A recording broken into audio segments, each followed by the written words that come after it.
Hey everyone, my name's Caitlin and welcome back to my channel, or welcome if it's your first time here. So today is another Bookmas video, and to celebrate Jane Austen's 250th birthday, which is today, December 16th. She was born December 16th, 1775, so that makes this her 250th birthday. Woohoo! So to celebrate that, I am going to be doing a couple of Jane Austen tags I thought would be really fun to do. So the first one I'm doing is called the Accomplished Woman tag.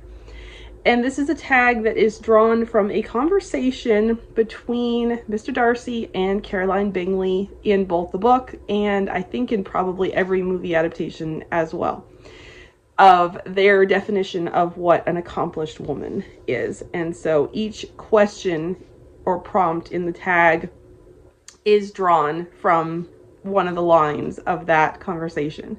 So yeah, let's jump right into it. It's really fun. I'm really excited about it. So the first prompt is music.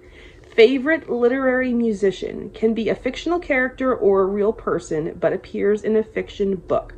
So I am going with Willa from A Song Unheard by Roseanna M. White. Willa is a violinist, and yeah, I just love this book so much. I love this book so much. Willa's faith journey is just beautiful and incredible.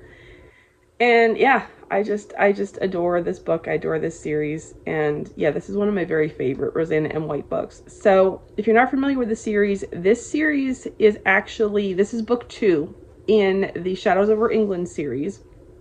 And it is about a family of thieves. So it is found family, and yeah, they're siblings, but they're not actually related. And yeah, so this is about Willa, and she gets tasked with going to steal a original composition that has never been heard before. And yeah, of course, she meets up with another very famous violinist. This book also introduces another character named Margot, who is the hero's little sister. And Margot actually gets her own book in book 1 of the Codebreakers series. So yeah, this is where we meet Margot, is in this book. So yeah, highly recommend this series. I also love book 1, A Name Unknown, as well. So good. Okay, and then question 2 is singing. So a poetry recommendation. So I don't read a ton of poetry. Yeah, I really don't. I only read it just very occasionally. I tend to be kind of quirky when it comes to poetry. I don't know. I just really like things that kind of paint a picture in my mind. And so a few of my favorites, one I really love is called Rain After a Vaudeville Show by Stephen Vincent Benet. I don't know. I had found a used poetry collection that was like from I think it was a textbook for like an English class or something. I found it at like a yard sale or something. And this happened to be one of the poems in the collection. And I just really fell in love with it. I love the description. I love how I can feel the scene. And I don't know. I just love this poem. So I would highly recommend that you check it out. It is available online. I'm not sure, somewhere. I found it somewhere online. I will try to link that down below where I found it, that you can read it for free. And then I also really enjoy Portrait of a Neighbor by Edna St. Vincent Millay. That was also in that collection, is how I was introduced to it. And I don't know, I just thought it was really funny and quirky and just a really interesting portrait of a neighbor. So yeah, I thought it was a really fun poem. And then also the third one that I'm going to recommend is El Dorado by Edgar Allan Poe. I actually find that I kind of enjoy a lot of Poe's writings, but this one is probably my favorite of his poems that I've read. I just really like it. I just really like the way it rhymes. I like the wording.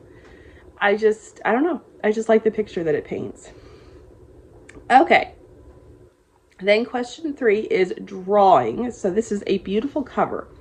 So for this, I am going with Sense and Suitability by Pepper Basham, because, I mean, that cover is drawn and it is absolutely stunning. Need I say more? I think not. Okay, then we have Dancing, a book with a lively plot. So for this, I am going with Reverie by Drew Taylor. Yes, this plot is non-stop. It is so good. Oh, this book is so good. I love it so much. It is on Kindle Unlimited. So yeah, I highly, highly, highly recommend that you check it out. It's, oh, chef's kiss. Amazing. Loved it so much. One of my very favorite reads of the year. Okay. And then we have question 5 is modern languages. Favorite translated fiction. Now, I'm assuming with this question that they mean a book that was originally written in a language other than English and translated into English. I'm assuming is what's meant by this question, even though it doesn't specifically say that. But I don't think I have read a single book that was originally written in another language and translated into English. I think the only one that I read, and it's not fiction, is The Life-Changing Magic of Tidying Up. And I was not a fan of that book, as I think a lot of book lovers are not. But that's the only one I have for that, and that's obviously not fiction. So what I'm going to do for this question is I'm going to share about a couple of books that I love that were written in English and have been translated into other languages. So first up, Authentically, Izzy by Pepper Basham was translated into Dutch, which is super exciting. So I will put up the cover, the translated cover, so you can see what the Dutch title is, which I think is kind of fun. And then also Cole and Laila Are Just Friends, a love story by Bethany Turner, which you guys know is one of my all-time favorite books, was actually translated into Portuguese, which is really, really cool. So yeah. So that's my approach to that question. Okay, and then question 6, we have Something in Her Air and Manner of Walking, a book with a strong atmosphere. So for this, I am going with A Holiday by Gaslight by Mimi Matthews. Oh, I love this book so much. Oh man, I love this book. It was so good, so atmospheric, so cozy. Like, it literally pulls you in and makes you feel like you are in Victorian England at Christmas. It just is brilliant. It's an absolutely brilliant story. I love it so much. It is completely closed door. There's nothing sexually explicit in it. There are a few instances of very mild language in it, but it's, again, like I said, it's very mild and it's very infrequent. But yeah, I love Mimi's books so much. Okay, then we have the next question is The Tone of Her Voice, Her Address and Expressions, a book with beautiful writing. Now, this was so hard to narrow it down because there are so many, but I went with All That It Takes by Nicole Deese, because Nicole Deese is one of those authors that, as a reader, I am just spellbound by her books.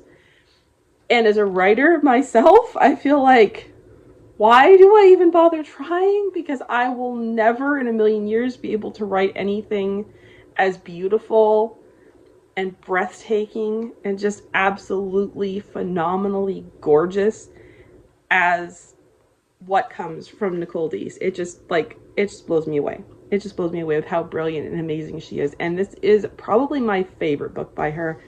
I just love it so much. I would definitely recommend reading All That Really Matters first before this one, but this one is definitely my favorite. I just love this one so much. Okay, and then question 8, Improvement of Her Mind by Extensive Reading. Now, I just have to say a plug for my favorite version, which is the 2005 Pride and Prejudice. I love this moment. I have always loved this moment. It's one of my favorite moments in the movie when Darcy says this and Elizabeth happens to be reading and she snaps the book closed. I just love that moment. Oh, I love that moment so much. Anyway, so this question is your next read. So my next read is going to be Nora Goes Off Script by Annabel Monaghan. So I am very, very excited about this one. I've been looking forward to reading it for about a year now since I bought it. And I'm finally getting to it. I just got the audiobook, so I'm excited to listen to it. And yeah, I can't wait to dive in. Okay, and then question 9 is, Would You Be Considered Accomplished by Caroline Bingley and Mr. Darcy standards? Probably not, because I don't play an instrument, I can't sing, I don't know how to draw, I don't know how to dance, I don't know how to speak any other languages, and the other things, I don't know, that would just kind of be something that other people could tell you, would have to tell you about yourself. It's not something you could really, like, decide about yourself. So I really, improvement of her mind by extensive reading is like the only thing that I've got. So yeah, I don't think they would consider me accomplished, but oh well. Anyway, this was fun to do. I hope that you enjoyed this. And next up, I will have another tag. Okay, so now for the second tag, I am doing a tag called the Am I Like Jane Austen tag, which looks really fun. It's sort of like a quiz where you get a point if you can, like, you can get a point for each question. And then at the end, you tally up your points to see how similar you are to Jane Austen. And I found this on YouTube, and yeah, I've never actually seen anybody do it, and I just thought it looked really, really fun. So I'm going to give it a shot. Okay, so question 1. Jane Austen was an artist and writer. Give yourself a point if you're an artist. Give yourself an extra point if you're a writer. So I am a writer, so I get 1 point for that. As far as being an artist, I don't know what I'm assuming they're referring to like drawing or painting, which I cannot do. But if we're considering like knitting as an art, then sure, I'll go with that. I'll give myself an extra point for being a knitter as well. We'll consider that an art. So I've got 2 points so far. Then we have question 2. Austen was born to a large family. She had a total of 7 siblings, 1 sister and 6 brothers. Give yourself a point if you have 3 or more siblings. Nope. I only have 1 sibling, 1 brother. So yeah, so no point for that. So I'm still at 2 points. Question 3. Austen did not enjoy her formal education. Give yourself a point if you did not care for school. So I was homeschooled all 12 years of school, and I love learning. I love learning. I always did. I always have. But yeah, because I was homeschooled, so I didn't, I don't have the experience of like a, regular public school. Yeah, that's definitely not my thing. And I don't like tests. I would rather just like, put together, like write something up or like do a project and just like show you, okay, this is what I know. I don't like the tests that are involved, exams. Don't like those at all. They don't work for my kind of learning, and I don't like those. So yeah, I would definitely say I did not care for education, like formal education, although I do love to learn. I have taken a few college classes, but again, it was kind of the same thing, that I loved learning but didn't like the tests. So yeah, I'll definitely give myself a point for that. So that gives me 3 points. Okay. And then question 4, dark humor is woven throughout Austen's writing. Give yourself a point if you have a grim sense of humor. You must share a dark joke in order to get this point. I do definitely kind of have a dark sense of humor. Yeah, I tend to laugh at sort of dark, grim things, which if you also have kind of a dark sense of humor and you're not following Natalie Walters, author Natalie Walters on Instagram or Facebook, you absolutely should, because she's hilarious. Love her so much. Okay, so sharing a dark joke. So this is one that I saw on Facebook. I did not create it myself, but it says, marriage is like a deck of cards. You start out with 2 hearts and a diamond, and after a while, all you want is a club and a spade, which, I don't know. I just thought was kind of funny. So definitely dark, but yeah, I thought it was kind of funny. So let me see. Let me get back to my list of questions here. Okay, so that puts me at, I believe, 4 points. Yeah, that puts me at 4 points. And then question 5, Jane broke off 2 engagements and died a spinster. Give yourself a point if you are single. Yes, I am single. 5 points. Okay, question 6. Austen experienced low periods or spells of depression. Give yourself a point if you have struggled with mental health. Yes, definitely. Absolutely. So I get a point for that. And I lost count of how many points it is. Okay, so let's see. I got 2, 3, 4, 5, 6. Okay, so I have 6 points. And question 7, Jane moved away from her childhood home in her 20s. Give yourself a point if you've lived away from your childhood hometown or region. Nope, I've lived in the same town my entire life. So yeah, so I don't get a point for that one. And let's see, question 8.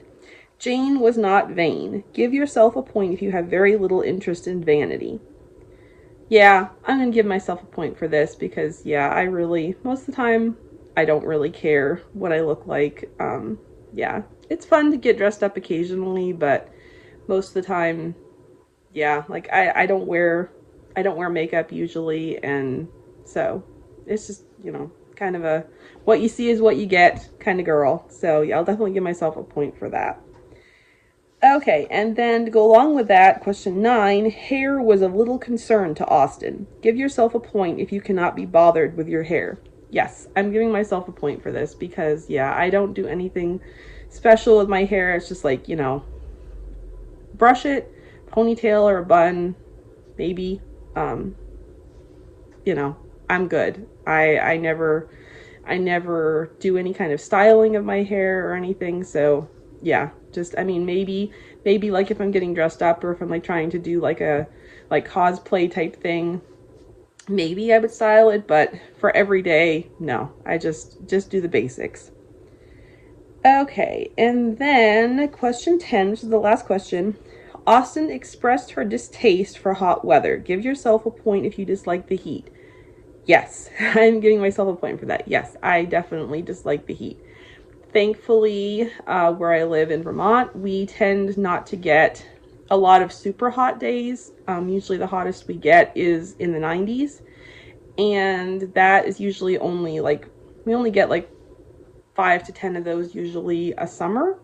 So I'm very grateful for that because I definitely prefer 60s to 70s on the cooler side. And I love rainy summers as well. So, okay, so let me see what my total points are. So I got 2, 3, 4, 5, 6, 7, 8, 9. Okay, so I've got 9 points. So the score says for 8 to 9 points, in another life, Jane Austen and you could have been siblings, or at least good friends. You want to spend time with one another and work to make that happen. I like that. That's fun. I like that. So all of the questions will be linked, will be posted in the description box below along with all of the scoring. So yeah, I would love to hear if you want to do this. I would love to hear your answers, where you score. Yeah, and anything else you'd like to chat about down below. And thank you so much for watching. I'll see you in my next video. Bye!